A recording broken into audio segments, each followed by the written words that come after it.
नमस्कार, स्वागत है आपका द प्रिंट में। मध्य प्रदेश में चुनाव खत्म हो चुके हैं, लेकिन मध्य प्रदेश के chief minister Mohan Yadav ji rallies पे रैली किए जा रहे हैं। उत्तर प्रदेश और अब दिल्ली में भी हम आपको देख रहे हैं। मध्य प्रदेश को लेके क्या आंकलन है? देखिए, केवल मध्य प्रदेश और झारखंड गया, महाराष्ट्र गया जी, छत्तीसगढ़ गया, तेलंगाना गया, दिल्ली आया, हरियाणा गया, ऐसे कई राज्यों में मैं लगातार चूंकि भाजपा का कार्यकर्ता है और चूंकि भाजपा ने जवाबदारी दी तो मेरा फर्ज बनता है कि, और खास करके आज के समय में माननीय मोदी जी ने जो देश के लिए काम किया, भारतीय जनता पार्टी ने एक राजनीतिक दल के नाते से दुनिया की सबसे बड़ी पार्टी बनने का अगर ये मुकाम पाया है तो हमारा फर्ज बनता है कि हमारी अच्छी बातों को जनता के बीच पहुंचाएं।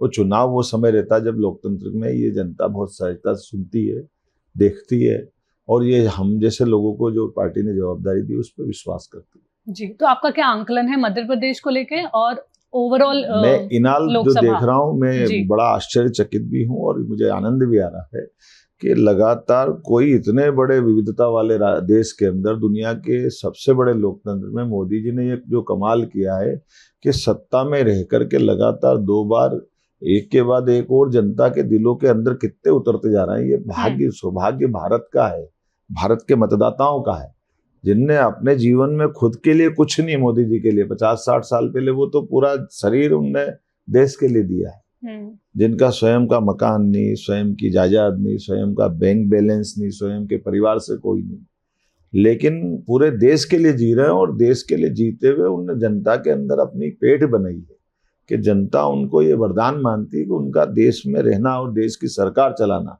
ये देश के लिए और दुनिया के लिए जरूरी है। पर अरविंद केजरीवाल जी जो दिल्ली के चीफ मिनिस्टर है वो कहते हैं कि आप मोदी जी को वोट नहीं कर रहे हो, अमित शाह जी आ जाएंगे, 75 साल जब उनकी हो जाएगी मोदी जी की, वो नहीं भरोसा कर रहा है। वो झूठे लाल के नाते परिचित हो गए आजकल। अरविंद केजरीवाल झूठे लाल के हो गए।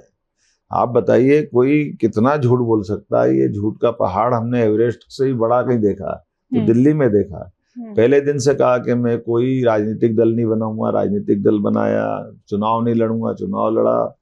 अपने साथ वाले कपिल मिश्रा जी, आशुतोष जी, सालमिया क्या थी, साजिया इल्मी और वो कुमार विश्वास, सबको एक एक करके ठिकाने लगाते चले गए।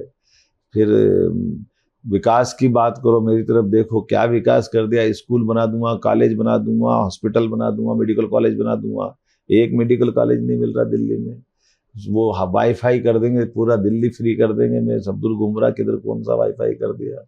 अन्ना हजारे जी ने कहा करप्शन फ्री, तो पूरे सारे मंत्रिमंडल के लोग कहाँ चले गए। वो शराब नीति की बात कर रहे थे, शराब बंदी होना चाहिए, तो शराब नीति में उलझे पड़े। अब झूठ बोलने चले गए, मुझे गिरफ्तार करो। जो खुद जमानत पे, वो क्या गिरफ्तार करो भैया, जमानत निरस्त करा दो। जमानत किसने लिया? आप ही ने तो ली। आपके वकील ने सुप्रीम कोर्ट में हलफनामा दिया है। आप खुद 2 तारीख के बाद आप मुझे वोट नहीं दो, मुझे जेल में डाल देंगे। अरे जनता के बीच में क्यों बेवकूफ बना रहे हो? आप ऐसा काम क्यों कर रहे हो कि जेल जाओगे? आप ही ने तो किया है। तो इसलिए इतनी सारी बातों के बाद कहाँ मोदी जी जैसा व्यक्तित्व जिनके पास सुई की नोक के बराबर कोई दाग नहीं है, और कहाँ इतने दाग वाले व्यक्ति, उनकी बात का कौन भरोसा करेगा? आप उत्तर प्रदेश में काफी घूमे हैं, मैं सारे राज्यों में गया। जी, मैं उत्तर प्रदेश की इसलिए बात कर रही हूँ क्योंकि एक पार्टी की तरफ से क्या आप एक यादव चेहरा है, क्योंकि जो आरजेडी और पार्टी की तरफ से मध्य प्रदेश का चेहरा हूँ जी, लेकिन जो आरजेडी माननीय प्रधानमंत्री जी का बड़ा उदाहरण हूँ। हाँ।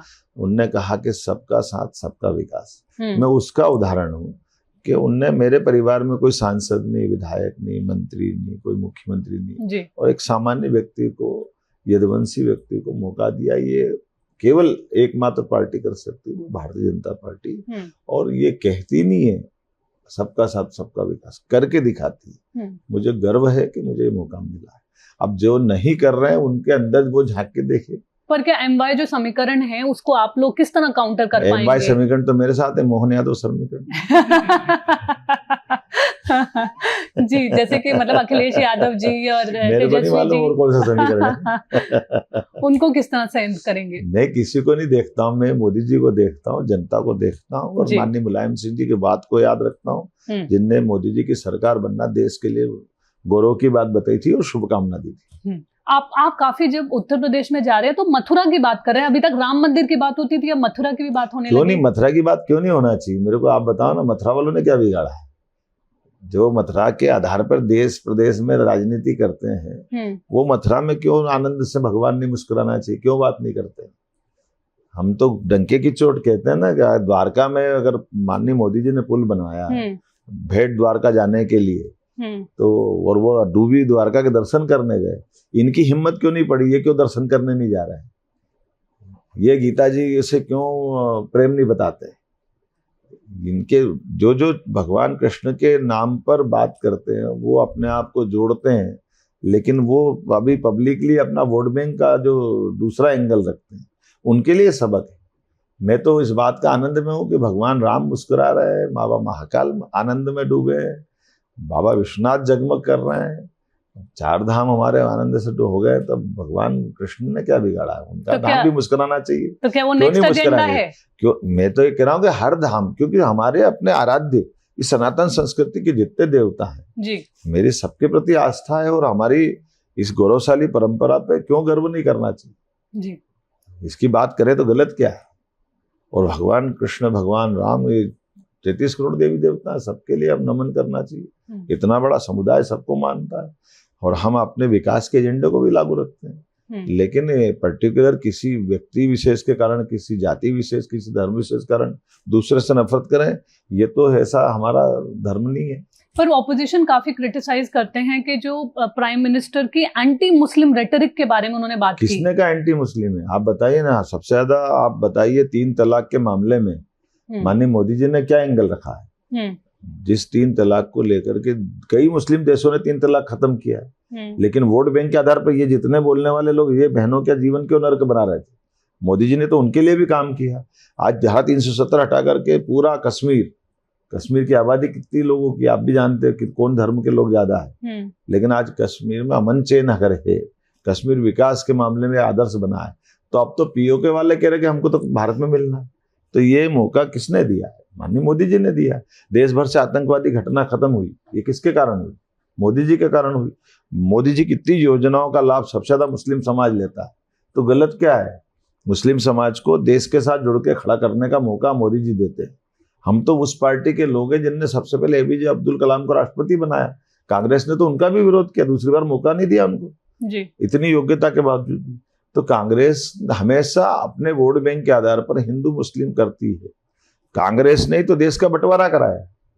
47 में देश का बंटवारा किसने? जनसंघ नहीं था, जनता पार्टी नहीं थी, भारतीय जनता पार्टी नहीं थी। कांग्रेस माफी मांगे, देश का बंटवारा का पाप उनके सिर पे।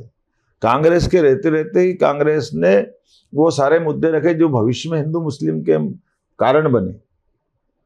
कांग्रेस ने इसी डर के आधार पर भगवान राम का मंदिर बनेगा तो ये देश में दंगा हो जाएगा, खून की नदियां बह जाएगी। क्या हो गया? कुछ नहीं हुआ। पूरे देश ने रामनवमी भी आनंद से मनाई, ईद भी आनंद से मनाई। पूरे देश में कभी एक दंगा नहीं हुआ, कभी कर्फ्यू नहीं लगा। कांग्रेस के शासनकाल में क्यों हुआ ये सब? कांग्रेस ने हमेशा इस तरह से लोगों को फूट डालो राज करो की नीति अपनाई, इस कारण से उन्हें सरकारें बनाई, और वो उसी अंग्रेजों की नीति को आज भी फॉलो करते हैं, और हमारा इसी बात का विरोध है। कांग्रेस के एक सीनियर लीडर है, उन्होंने एक ट्वीट किया जिसमें उन्हें हिटलर एक तरह से मोदी जी के लिए कहा जा रहा है। जितनी गालियां दे रहे हैं, ये इनकी आखिरी लड़ाई है। कांग्रेस लगातार पतन के रास्ते से धीरे धीरे अपनी जड़ें समाप्त करती जा रही है। आप बताइए, हम तो कह रहे हैं 400 पार, वो 400 कैंडिडेट भी नहीं खड़े कर पा रहा है, तो गलती उनकी है। और ऐसी हालत से और घबरी स्थिति में पूरे देश में केवल 3 राज्यों में सरकार बची है उनकी, हिमाचल, कर्नाटक, तेलंगाना, और सब मिला के 60 सीटें नहीं मिल रही है। लेकिन वो तो आपकी बार मान के चलो कि एक और बुरी स्थिति में जाने वाली, जिस ढंग से उनकी 30 सीट नहीं आने वाली। आपने देखा होगा कि स्टेट गवर्नमेंट का 4 लाख करोड़ का डेट है, तो उस तरह से आप इस बर्डन को कैसे झेलेंगे जब लाडली योजना भी आपको लानी है? नहीं, हम तो सारी योजनाओं को लेके चल रहे हैं। और बताइए, एक बार हमारा ओवरड्राफ्ट नहीं हुआ, एक बार हमको कोई योजना रोकना नहीं पड़ी। और ये मान के चलिए कि जब हमने कांग्रेस से सरकार ली थी तब 20,000 करोड़ का हमारा बजट था। आज हम 4 लाख करोड़ के बजट पे जा रहे हैं, और ये जीडीपी हमारे 5 साल में हम टारगेट करें 7 लाख करोड़ के आगे जाएगी।